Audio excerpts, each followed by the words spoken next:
Good afternoon, everyone. I'm Bianca Durrani from Szapiro Philanthropy. You are most welcome to our webinar today. Our conversation today will be about finding your purpose and engaging your funders in your vision for your mission. Szapiro Philanthropy is a fundraising consulting firm that focuses on capacity building for growth. We work with organizations around the country, from startup to national organization, to do the important work of generating sustainable and growing revenue for our missions. In addition to providing hands-on support to our clients, we offer a host of free resources for fundraisers and nonprofit leaders, such as the panel that you're going to hear from today. Today's program will be about an hour. About 45 minutes will be spent in conversation among a panel of frontline nonprofit leaders and fundraisers, moderated by Tia Hodges, and then we'll have time for audience Q&A. We're really looking forward to hearing from the panel and really welcome your questions throughout the program. I'm now going to turn it over to Michelle D'Amico from NYU to tell you a little bit more about the program today. Thanks so much, Bianca. Hi, everyone. My name is Michelle D'Amico, and I'm the Director of Continuing Education and Public Programs at the NYUSPS Center for Global Affairs, or CGA. Since our founding, our goal at CGA has been to prepare global citizens to make a positive impact in the world. We do this through our two graduate programs, one in global affairs and another MS in global security, conflict, and cybercrime. We also offer a variety of skill and knowledge-based continuing education courses and offer public events such as this that expand upon the topics that we cover in our classrooms. We are also very proud to be home to the George H. Heyman Jr. Program for Philanthropy and Fundraising. Through our open enrollment courses and certificate in fundraising program, we offer professionally oriented educational options for those looking to enter or grow within the fundraising field. Courses are taught by practitioner faculty who bring their vast experience, expertise, and networks to the classroom. We'll send out a follow-up message to all attendees, so please feel free to reach out to us with any questions you may have about these programs. And now I'm very delighted to introduce today's moderator, Tia Hodges, who is a Senior Program Officer at the Citi Foundation and leads the Strategy and Investments for Youth Economic Opportunity Portfolio, including the Pathways to Progress initiative in the US. She's also one of our very esteemed faculty members, co-teaching a course on foundation and corporate giving. I'll go ahead and turn this over to Tia now. The virtual floor is all yours. Thank you so much, Michelle, and thank you for such a great introduction. Hello, everyone. We're also excited to be spending the next hour with you and really appreciate your time and engagement during today's conversation. Our topic today is on how to engage funders in the vision for your nonprofit organization to build forward-looking partnerships. As we all know, this past year has been one of crisis, and nonprofits are thinking more boldly than ever about their role in the world and the impact they want and need to make in the communities they serve. This process of reimagining is critical because the needs in our communities across the country and across the globe are critical and long-term in nature. Donors of all kinds, whether they be individual donors, foundations, corporations, corporate philanthropy, want to be part of the process of solving problems and creating change. And they want to do more than just to write a check. They want to contribute their time, insight, and energy in more ways, and to be part of the process from day one. Today's discussion will focus on topics such as what our expert panelists have learned and skillfully put into practice when it comes to collaboration between nonprofit and donors. They have some really great insight to share. They'll also share best practices on how to approach collaboration so that it's productive and a win-win for all involved, and how to ensure that collaboration centers the community served by the nonprofit rather than just the funders. There will be an opportunity, as Bianca mentioned, for Q&A, and you can certainly put your Q&A in the chat box, and we will be delighted to answer your questions. Now it's the opportunity to bring our panelists virtually into this conversation to share their experience and insights, and we have a fantastic panel for you today. I'd like to introduce Heather Northrop. She's the Vice President of Development at the Child Mind Institute. There, she leads the organization's fundraising and development initiatives with a focus on expanding revenue streams and partnering with the philanthropic community to support the organization's goal. Our second panelist is Leya Petrovani-Miller. She's the Senior Development Officer, Major Gifts at the Bowery Mission. She is the steward of relationships and solicits gifts from leadership donors, while also focusing a majority of her time on a portfolio of major donors and managing additional development officers who focus on stewarding relationships.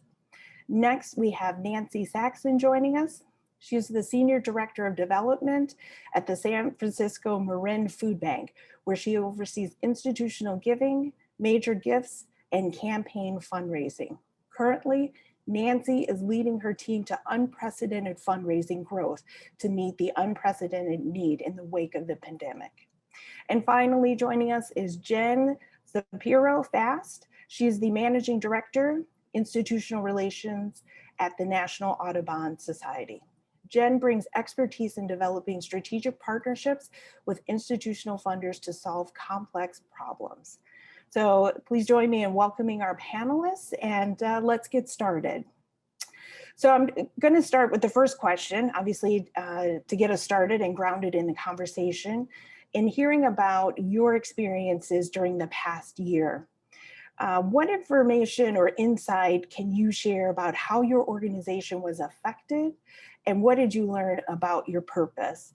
And if you could also tease in how donors came through for you. So I'm packaging a lot in that first question, but really want to get to the nuts and bolts of how your organization was affected, what you learned, and how donors showed up for you. Nancy, would you mind kicking us off with this first question? Sure. Thank you so much, Tia. Well, the past year has been extraordinary at the San Francisco-Marin Food Bank, and not only because the need for our services have grown exponentially, but because donors stepped up in a way that I've really never seen before in my lengthy career. And it's honestly renewed my faith in people's capacity to really give in a way that is based on altruism and not so much on other motivators. I think that many of the donors gave because they saw for the first time with their own eyes the need manifest in their own communities. In other words, there were so many very long lines of people kind of around the city waiting to get into the food bank, to get access to our pop-up pantries. And as these donors, who were really leadership level donors, drove past, they saw this for themselves, and they picked up the phone and made a call in a number of cases with a first-time $1 million gift with no strings attached. And for us, it just took us to an entirely new level. I think that we were able to engage with these people to a certain extent, but I think we have a long way to go, and we have some catch up to do. So a lot of what we were doing was just trying to thank people as quickly and effectively as possible as the donations continued to roll in. And we basically more than doubled our contributed revenue over the course of the last couple of years. So now we need to figure out how to retain all those folks. And that, I think, is going to be the challenge for the next several years.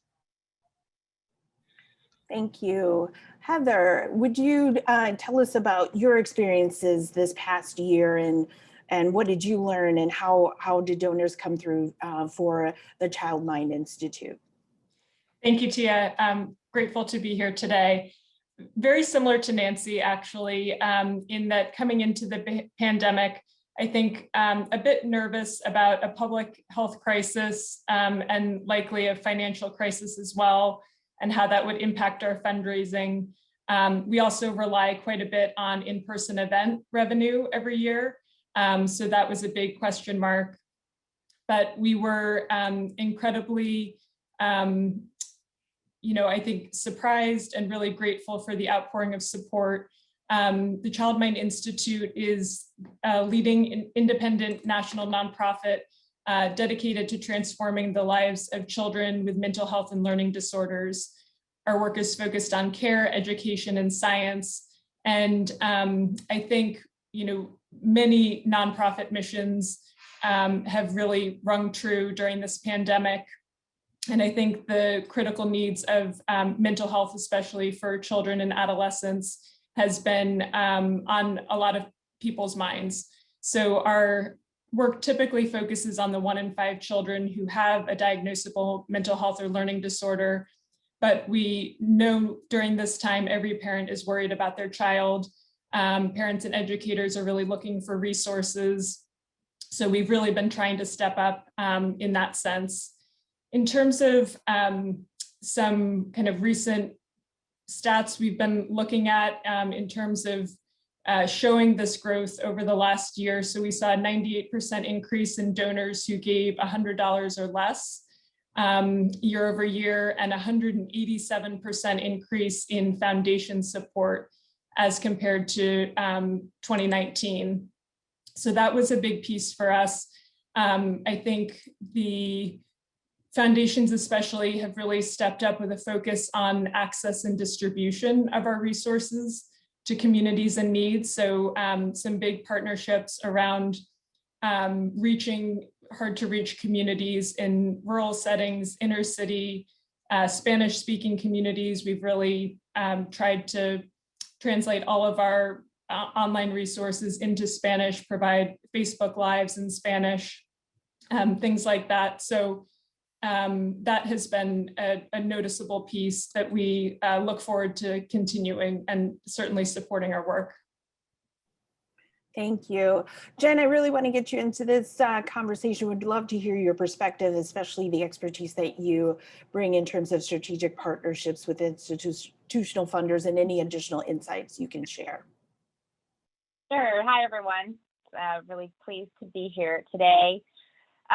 So National Audubon Society is a conservation advocacy organization, right? So our role, to our community when the pandemic hit was really to try to get as much of our materials online as possible, so increasing access, and to try to get as many of our nature centers, we have about 40 nature centers across the country, open in a safe way so that people have that green space to be able to go outside and take that breather and reflect. So, I think we were able to activate on those two things relatively quickly because we are a large national organization and already did a lot of webinars and online engagement activity. I'll say with our funders, one of the things we did early on was have conversations with our donors, particularly our largest donors who give program restricted, often very restricted funding, to ask them for flexibility, to loosen those restrictions, to allow us to be able to deploy the funds as we needed in the weeks and months ahead, because none of us knew what was coming down the pipe. We didn't know how philanthropy was going to respond. We didn't know how the market was going to respond, right? So we were early on thinking about how can we, communicate early and often with our funders and try to loosen restriction as much as possible to give us the flexibility to ensure that we could keep all of our staff, or as many of our staff as possible, on board.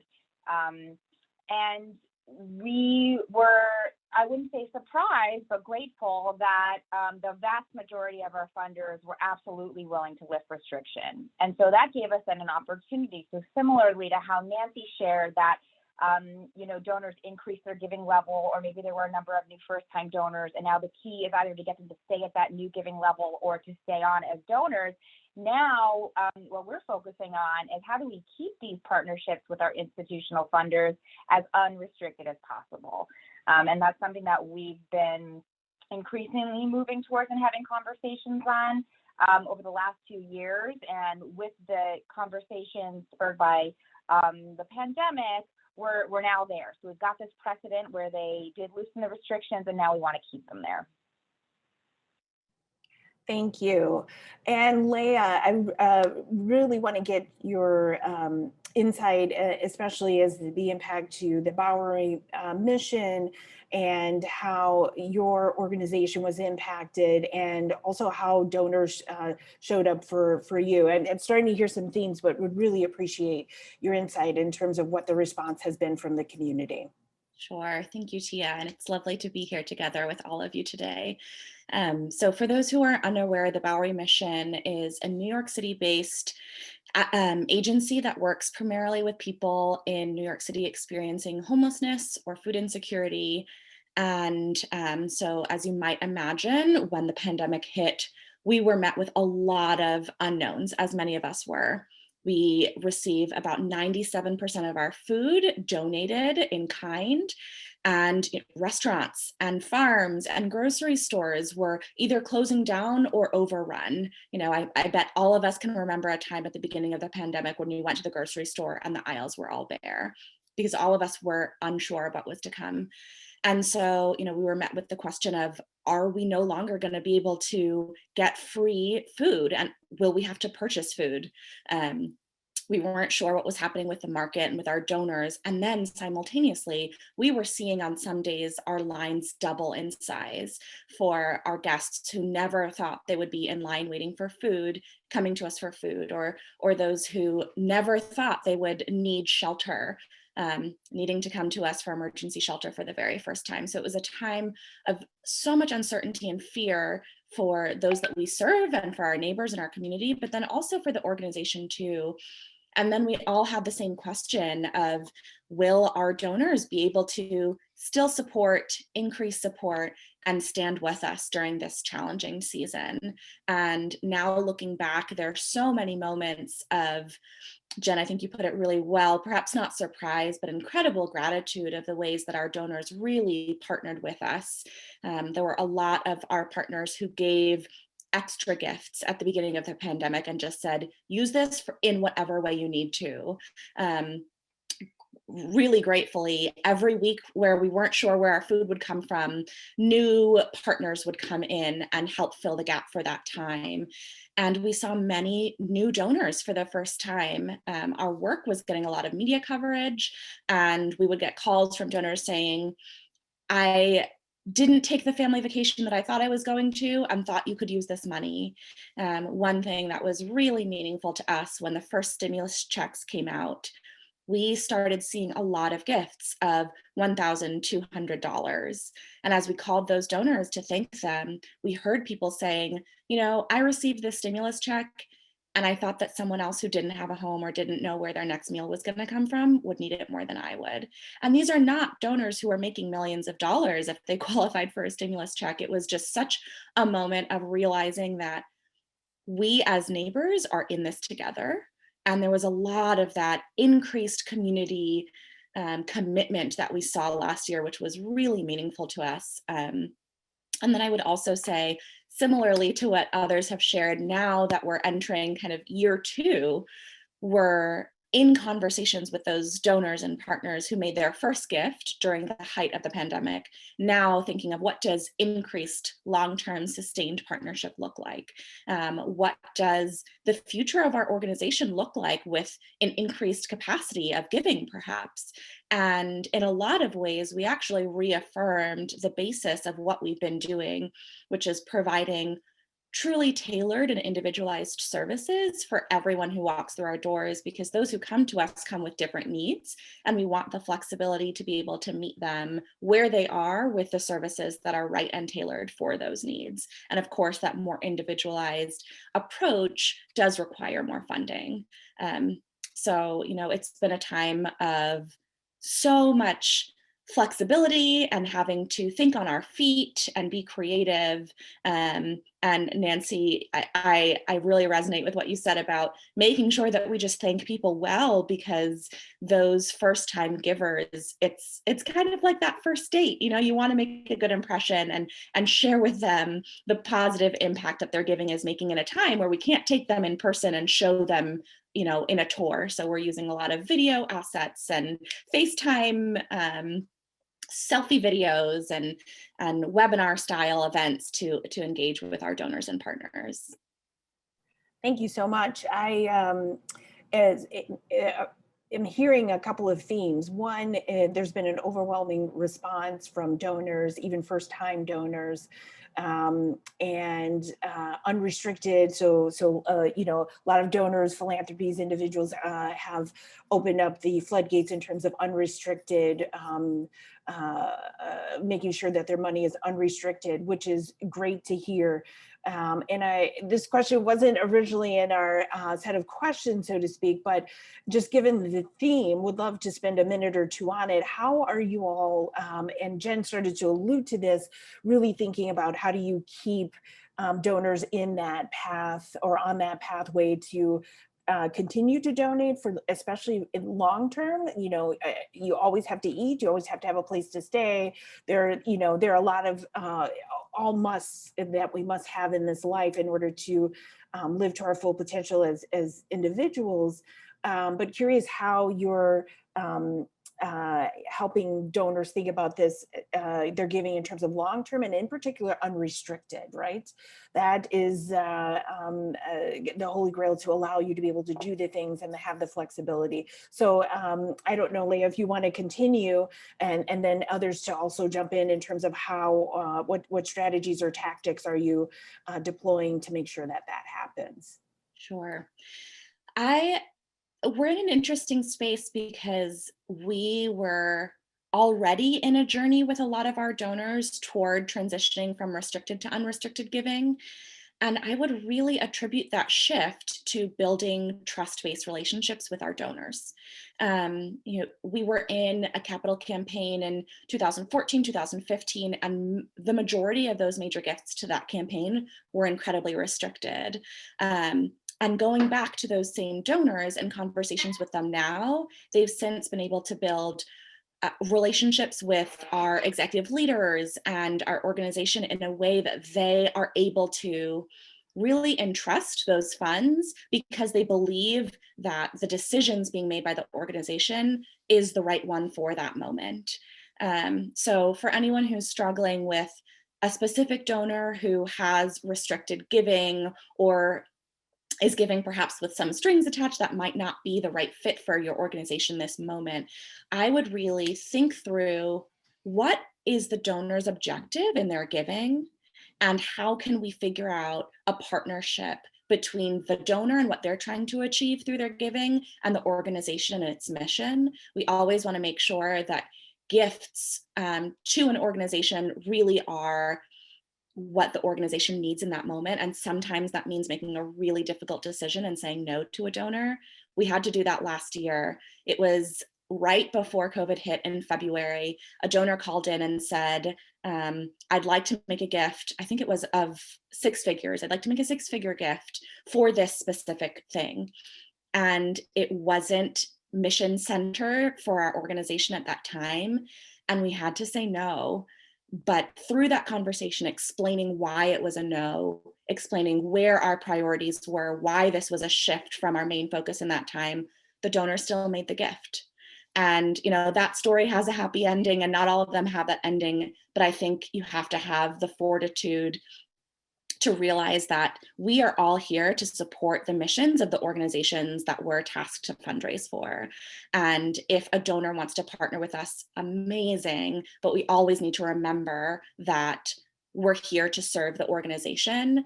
And as fundraisers, our responsibility is also to serve those donors. So how do we figure out a way to do both? Thank you. Anyone else want to chime in on what you've learned, how you're executing in keeping your donors engaged, especially those with unrestricted?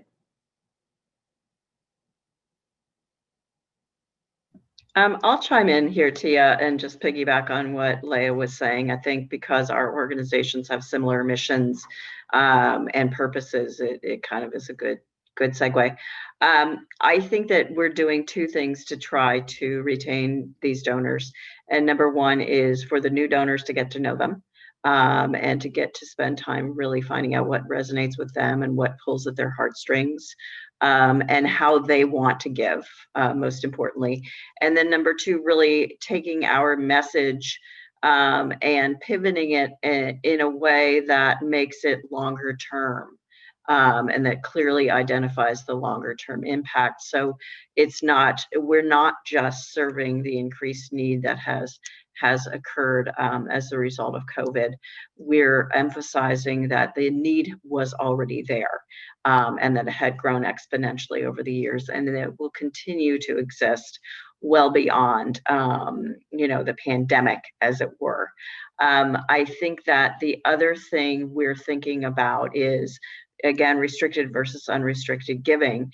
As fundraisers, we always want to secure the unrestricted gift, because we know that it makes our job easier, number one, and number two, it's the best thing for the organization. And so I'm always biased in that direction, but I'm having to step back and think to myself about how a restricted gift can be shaped in a way that makes it less onerous for the organization and more impactful and meaningful for the donor. So rather than closing the door or steering the donor toward unrestricted, I'm really thinking, okay, does this donor really want to give an unrestricted gift, or are they more motivated to do something that's more restricted, but can I structure it in a way that really works for both of us? And so that's a big thing that we're thinking about at the San Francisco-Marin Food Bank as we kind of move forward. And we have a new executive director. We're breaking ground on an expanded facility and finishing up a campaign.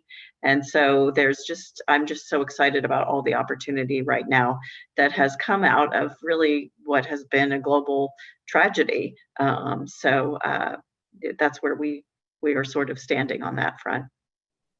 Thank you. Mm-hmm. Heather, I'm curious, as you're thinking and developing your vision for what comes next, how are you thinking differently about your relationship with donors? And also, I want to tie into this piece, how are you engaging donors in the early stages of your thinking or strategic planning process? Yeah, great questions. So we are going through a big strategic plan right now, really trying to leverage some of the conversations that we had last year, and really think about what our needs are going forward. For our work, much of our clinical care had been done in our two physical offices in New York City and in the San Francisco Bay Area. And 3 days after COVID hit and our offices were closed, we transitioned all of our clinical care to telehealth. And we now appreciate and understand that telehealth piece will not fully go away, and that will continue to be a resource for many of the children and families that we serve, and also expand our ability to reach more children and families who don't have that ability to necessarily come in physically into one of our two offices. So in that regard, many of our top donors do come from our kind of grateful families and come from having a good experience in the clinical setting and really believing in the work that we do, in some ways wanting to pay it forward to other children and families who don't have the resources, but really need the care. So a lot of how we've been approaching these conversations is similar to what's been shared, really having those specific conversations with donors, taking them on the journey, really explaining what we're seeing, what our needs are, how they've changed.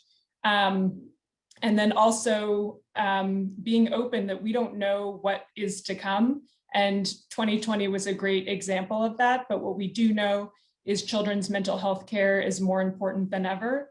And so having those conversations about really sustaining our work and providing that access, both in terms of online resources, we're thinking a lot in terms of like digital partnerships as well. How can we make these resources easy to digest and get into families' hands?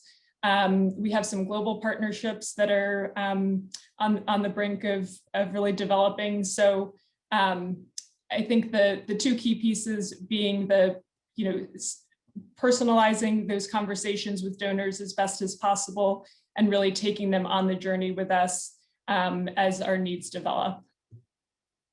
Yeah, I'm curious, based on your experience getting donors perhaps a little bit earlier in the process, are there any particular challenges you've experienced, or how do you what's a best practice in terms of managing that relationship? I can imagine donors who are super excited to contribute to the mission and vision, but how do you navigate what can be sometimes a fine line?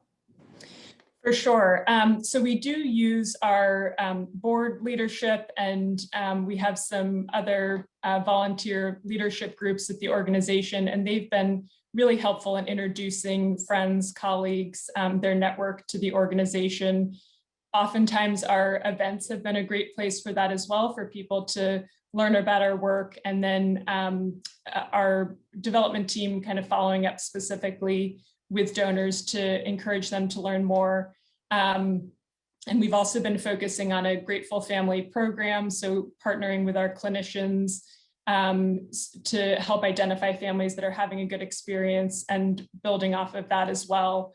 And then also working very closely with our marketing and communications team as our website, childmind.org, continues to really increase like viewership, as our social media platforms also, many more people are tuning into that.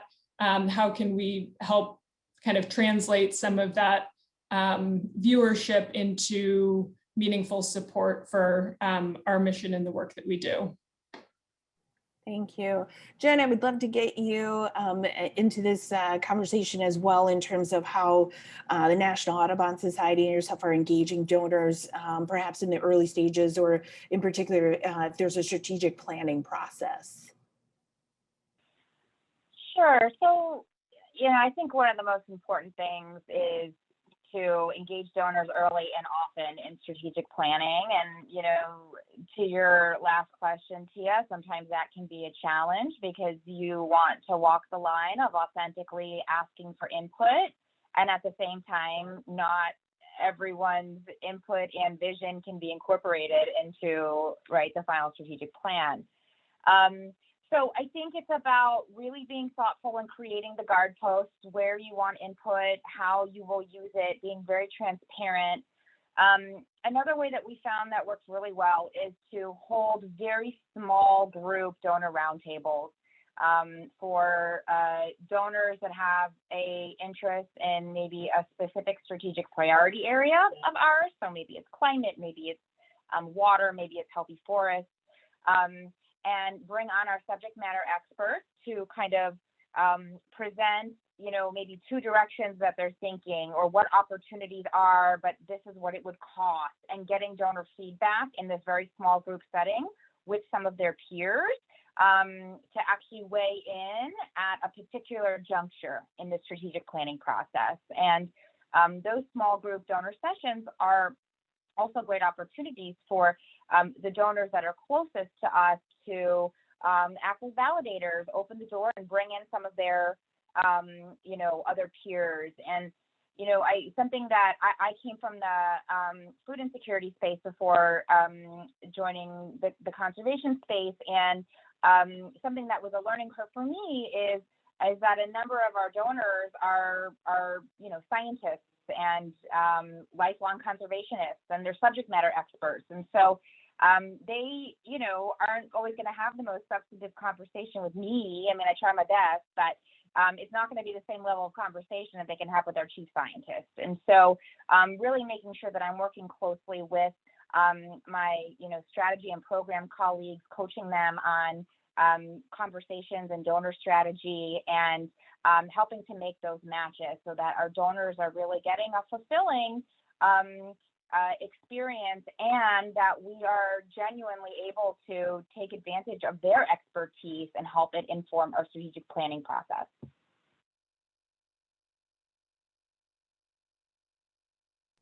Thank you. It sounds like, as we think about what a win-win partnership looks like, it sounds like the engagement of experts from your team, and also matching them with the donor or prospective donors seems to be a great way to engage them. I'm wondering if you have, what else, if you could talk a little bit more, Jen, in terms of what else win-win partnership looks like to you and your organization, if that's also including additional staff or donors or the community. Would love to hear any additional insights that you can share for the audience.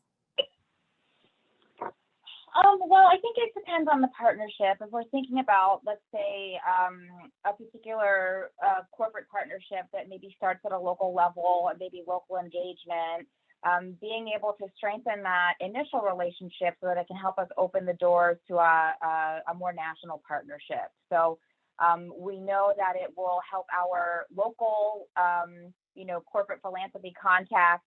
It also helps them make them look good if Audubon can be a really strong partner, and then they can bring what started as a hyper-local partnership to their national leadership and propose, a really innovative partnership. And so, the key, which has been said, on this call a number of times, is to building those really strong, authentic relationships and getting to know your donors and where they are going to engage and feel fulfilled. And, that authentic engagement is something that just, really pays dividends down the line.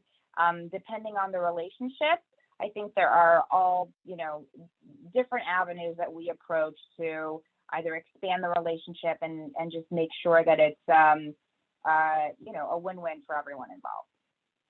Excellent. Thank you so much.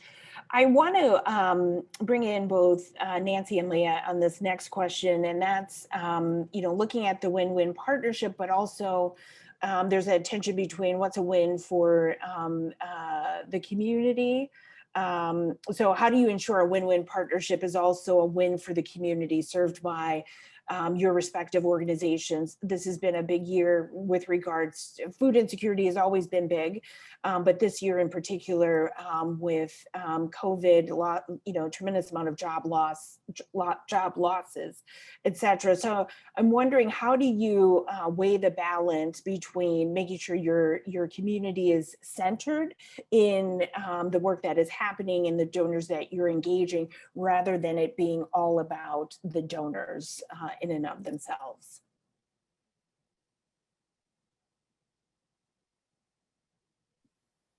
I can hop in first.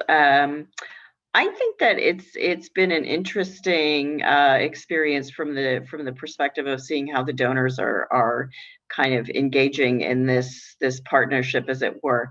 There's a lot less sort of talk and thinking going on about what the donor wants, and more coming from them, and consequently, coloring how we're approaching this around what the needs are, plain and simple. And so that, especially for me as a person who's done a lot of fundraising in the Bay Area in particular, trying to engage Silicon Valley folks, it's been extraordinary to see how donor intent and interest has taken a back seat to the needs of the community during this pandemic. It's been really extraordinary to witness that.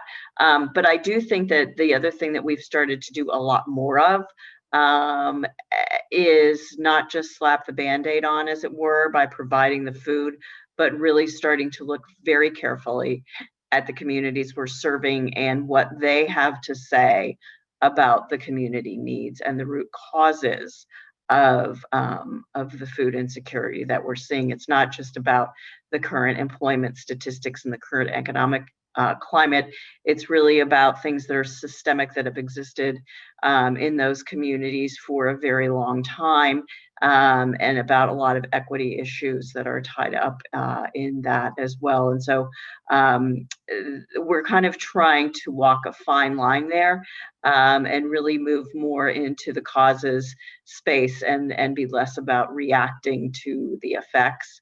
And I think that donors are responsive to that. But primarily they're still very interested in just getting food onto people's tables, which is wonderful. Leah, would love to have you hop in on this. Sure. I echo everything that you're saying, Nancy. The only thing that I would add is we too saw similar, like, it doesn't matter where the money goes, the need is clearly urgent, so just use it. Now that vaccinations are rolling out and we're beginning to talk about a potential end of COVID or life post-COVID, we're anticipating having to balance continuing to be relevant for donors and making sure that we're reminding them that unfortunately food insecurity and homelessness and poverty and trauma are things that pre-existed COVID and are only have only been made more challenging because of the coronavirus. And so although perhaps we're not in that state of emergency anymore, or we're getting out of that, we're still dealing with a truly emergent situation. And, Heather, you talked about this too with mental health, that COVID has only further blown the lid on what was already present.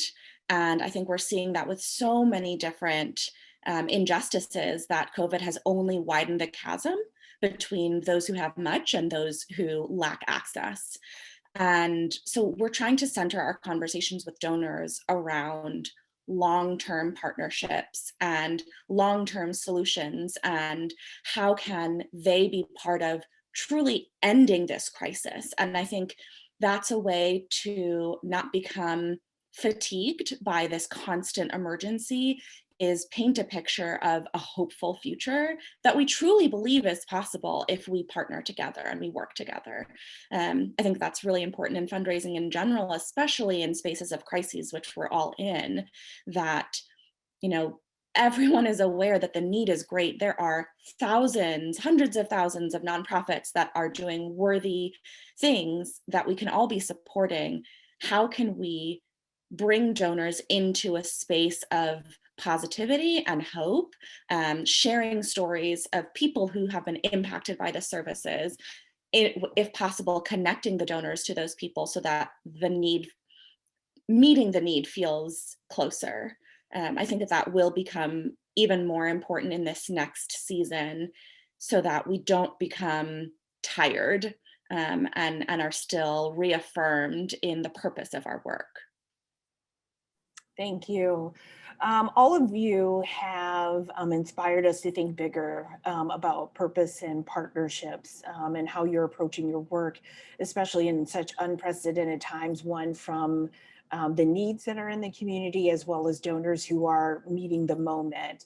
And I'm sure that there are a lot of folks on today's webinar from both nonprofit leaders and fundraisers who might be wondering, am I thinking big enough about my partnerships? And would love for you all, starting with Heather, to share with all of us what is the one thing, if you have two, that's great as well, but what is at least one thing that someone can do right now to get started on pursuing transformational partnerships with donors? So Heather, I'll turn it over to you. Great, thank you. Oh gosh, hard to boil it down to just one, but I think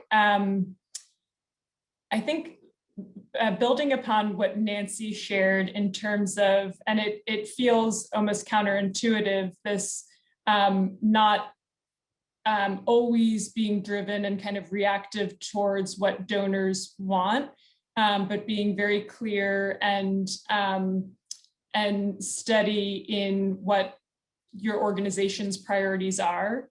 I think in the long run, both opens up conversations for more transformational giving, and it also establishes in some ways some authority and leadership on whatever mission your organization is focused on.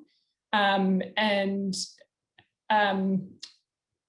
think we've seen that to be certainly important in a lot of the conversations that we're having. Oftentimes it does open the door for new things that might not have been specifically part of the strategic planning conversations, but making sure that it all ties back to that work, I think is incredibly important. Thank you. Jen, you want to jump in here next? Sure. I think that, you know, the most impactful thing we can all do is just pick up the phone and really build these relationships person to person. I've found throughout the pandemic, I've found donors to be more engaged and more accessible than ever before. And maybe it's because we're commuting less, maybe because we're, you know, thinking about the world beyond the like four walls of the home that we're constantly in.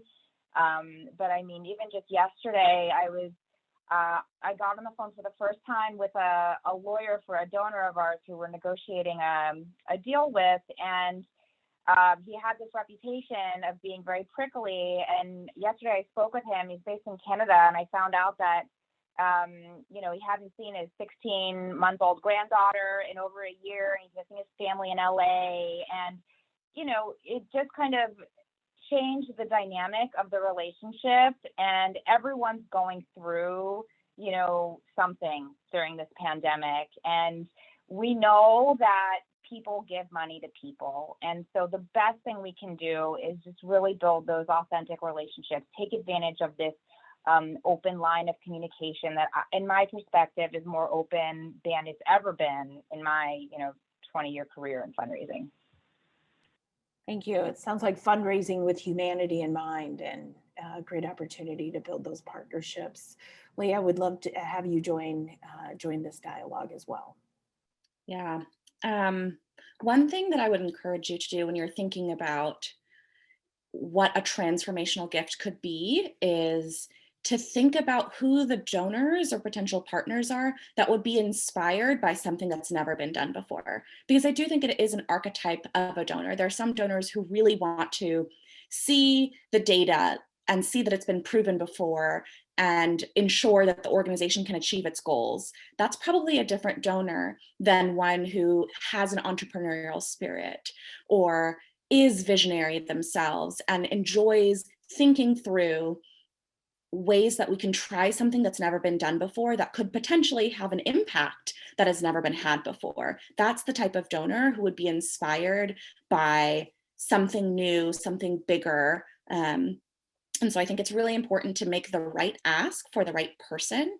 So I think the first step is thinking about the right person. And the second step is preparing the story. I think as fundraisers, we're all storytellers, and definitely, as Jen said, we're relationship builders. So make sure that you're obviously not changing the story of what will happen, but making it relevant for the donor and what they're trying to achieve through their giving. And I think that that's an opportunity where you can really find an exciting symbiosis of a donor who wants to do something new and a new initiative that has never been tried before. You're experimenting, but could have a potential to bring your organization really into a new space.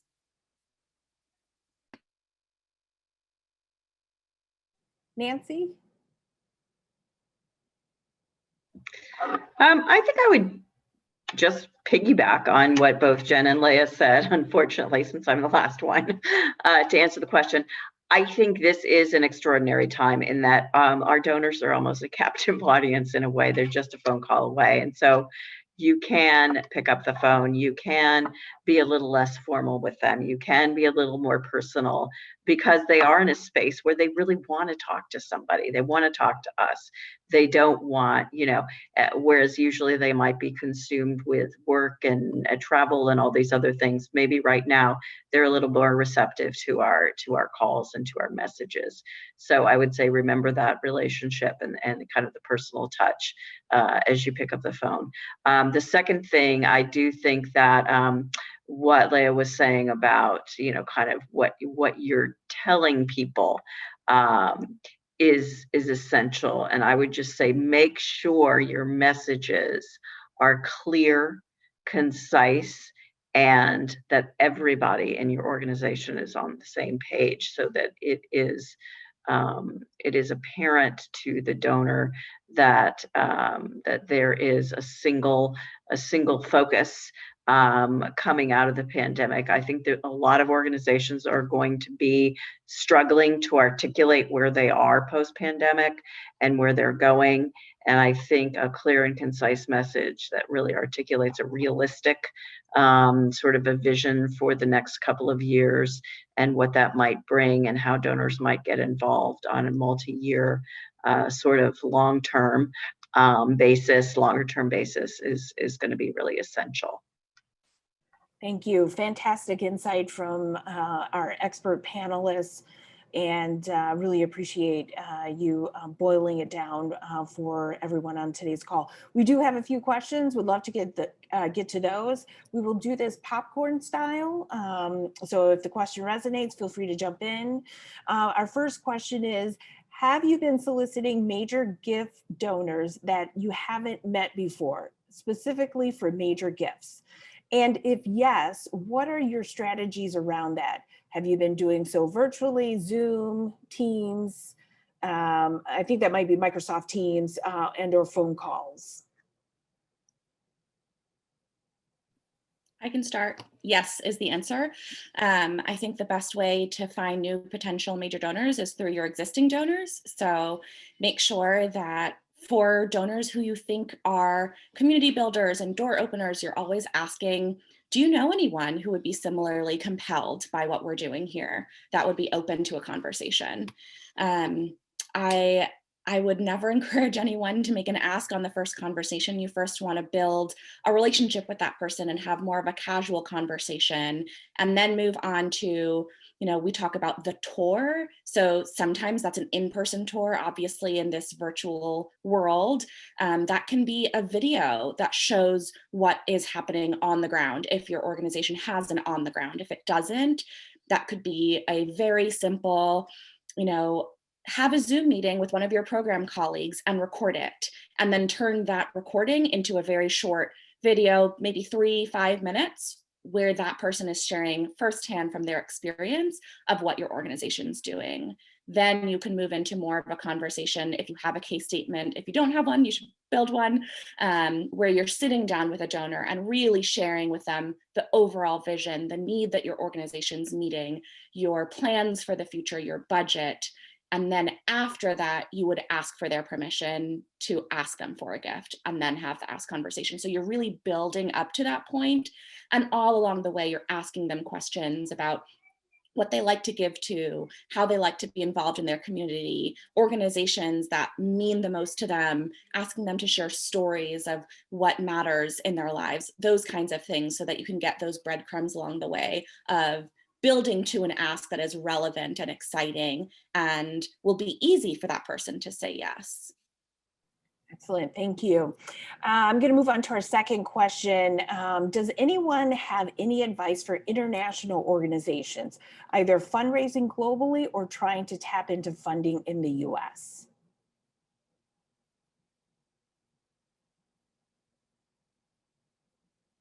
Any? Yep, go ahead, Jen. I don't know how relevant it is, but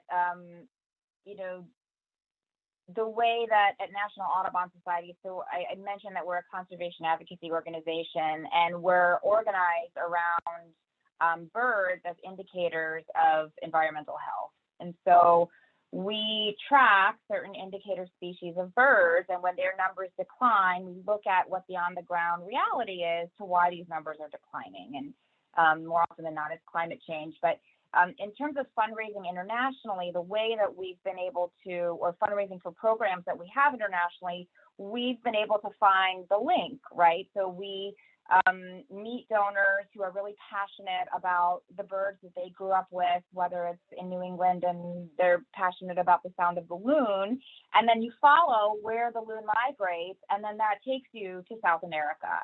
And then now you have a donor who maybe lives in Maine, but all of a sudden is prioritizing what the coast ecosystem health is, in Panama. And so I think what the only advice I can provide is to really get to know your donors and figure out what motivates them to give. And then if you can draw the connection to work that's maybe outside of your area or vice versa, then you have the opportunity to bring them along and outside of different borders.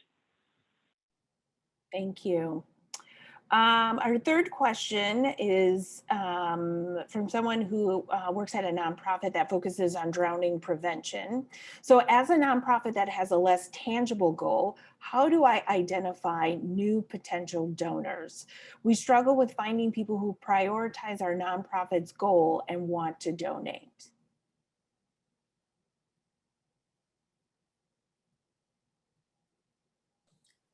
I'm happy to jump in. I do think in some ways this virtual and kind of more highly digital environment is likely helpful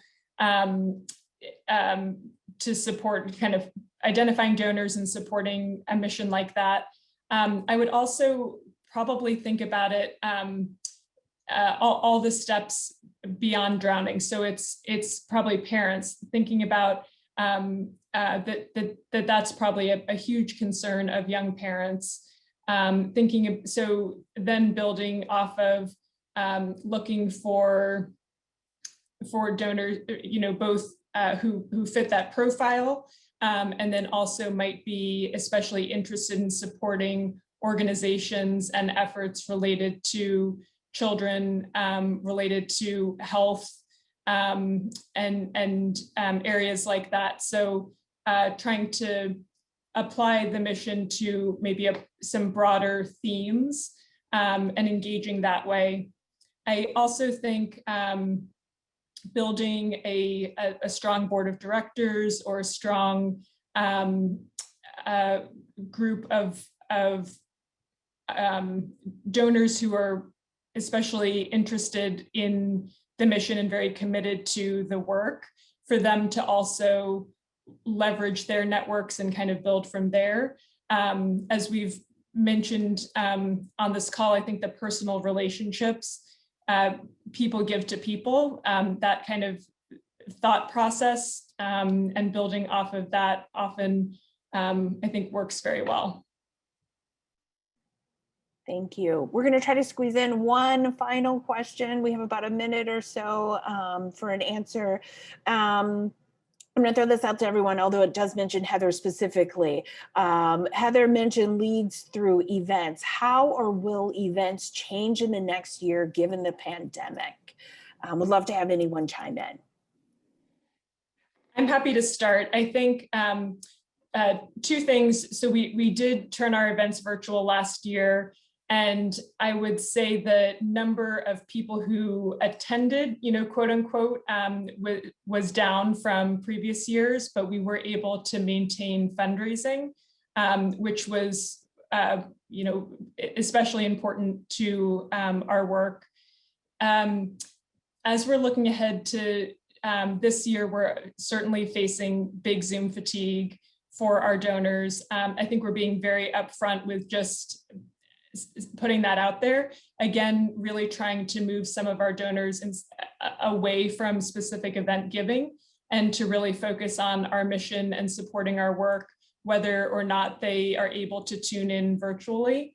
But we've also seen some excitement. I think it's also being very specific about the content that you're providing in the event. It's something that feels relevant, that people want to tune into. And then investing in the production of it, I think, is also very important. A lot of it can be pre-recorded, and then being able to use some of those video assets in different areas to support fundraising.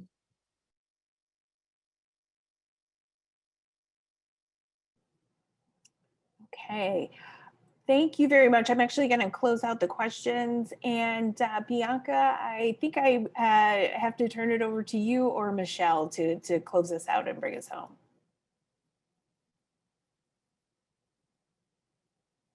Well, thank you all for such an invigorating conversation. I really enjoyed hearing your conversation. Michelle is going to give us the details about where you can find all the video and follow-up from today. Michelle? Great. Thanks, Bianca. Thank you, Tia, and thank you to all of our panelists. As you have all seen, we are recording today's event. We should have that available within the next week or so. We'll send out a follow-up message to everyone who registered for today's events with the link to the video and a variety of other resources offered by everyone here. So thank you again for joining us, and best wishes for the rest of your day.